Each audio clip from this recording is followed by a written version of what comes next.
Have you ever felt like you're being watched? Not in a spooky, supernatural way, but through the very devices you trust. This is the story of Julian, a man who thought he was unhackable, and how a simple act of kindness led to his worst nightmare. Julian was meticulous. As a freelance editor, his laptop was his world, and he guarded it like a fortress. He was the guy friends called when they got a suspicious email. He used a VPN, avoided public Wi-Fi, and could spot a phishing scam from a mile away. So when strange things started happening, he blamed fatigue, not a hacker. It began subtly. He'd leave a document on page 42, come back from the kitchen, and find it scrolled back to page 10. He'd mutter, "Must have bumped the trackpad." Then, the audio glitches started.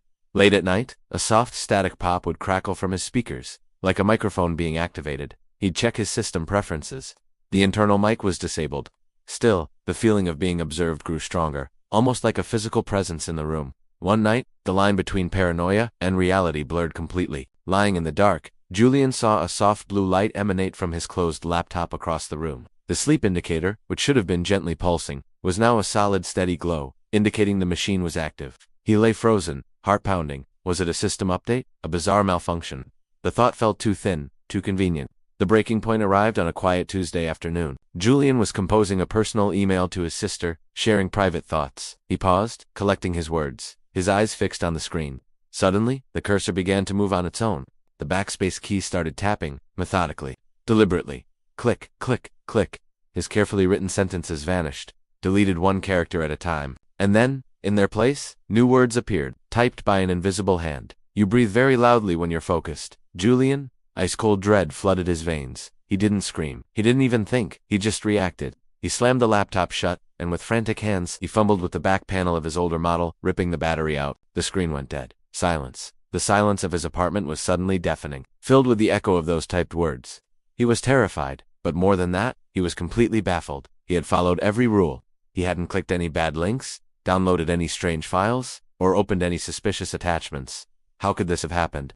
His digital fortress had been breached, but there was no sign of a forced entry. It took 2 agonizing days and a cybersecurity specialist to find the answer. The window that had been left open wasn't a digital loophole. It wasn't a flaw in his software or a crack in his firewall. The entry point was physical. It was hardware. The culprit, a USB charging cable. A month earlier, Julian had been at a conference. He'd misplaced his phone charger, and a friendly man at the neighboring booth had offered him a spare. "Keep it," the stranger had said with a smile. "I have plenty." It was a simple, white charging cable, indistinguishable from the millions produced by major brands. Julian, grateful, had accepted it without a second thought. He didn't know he had just been handed an OMG cable, a sophisticated hacking tool disguised as an everyday accessory. Outwardly, it was a normal cable, but hidden inside the plastic housing of the USB-A connector was a tiny Wi-Fi chip, a processor, and a keylogger. The moment Julian plugged that gift into his laptop to charge his phone, the attack began.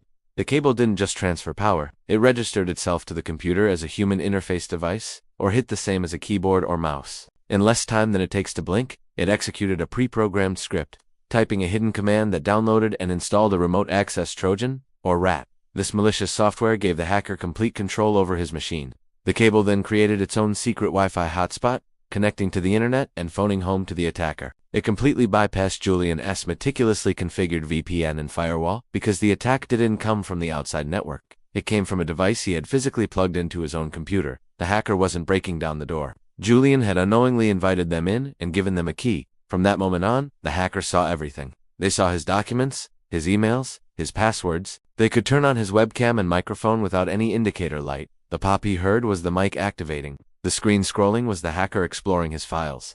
The steady light on his closed laptop was the machine being remotely accessed while in sleep mode. And the terrifying message was the attacker, bored or bold, deciding to finally reveal their presence. This isn't science fiction. These bad USB attacks are real. And tools like the OMG cable are available for purchase online. Marketed as security testing devices, they can be programmed to inject keystrokes, steal credentials, and create covert networks. They can even have their firmware updated remotely by the attacker, making them even more dangerous over time. So what can we do? First, be incredibly wary of accessories from unknown sources, especially free ones. Do you want to accept promotional USB sticks or charging cables from strangers or at trade shows unless they come from a highly reputable source? It's always safest to buy your own cables from trusted brands. Second, consider using a USB data blocker, sometimes called a USB condom. This is a small adapter that you plug your cable into before plugging it into a charging port. It physically blocks the data pins on the USB connector, allowing only power to flow through.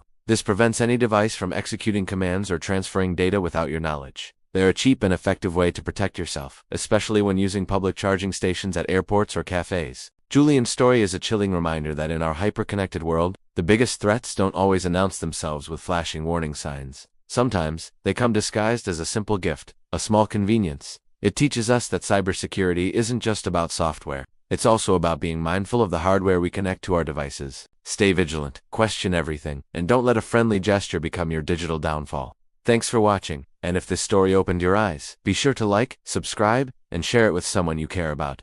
Stay safe out there.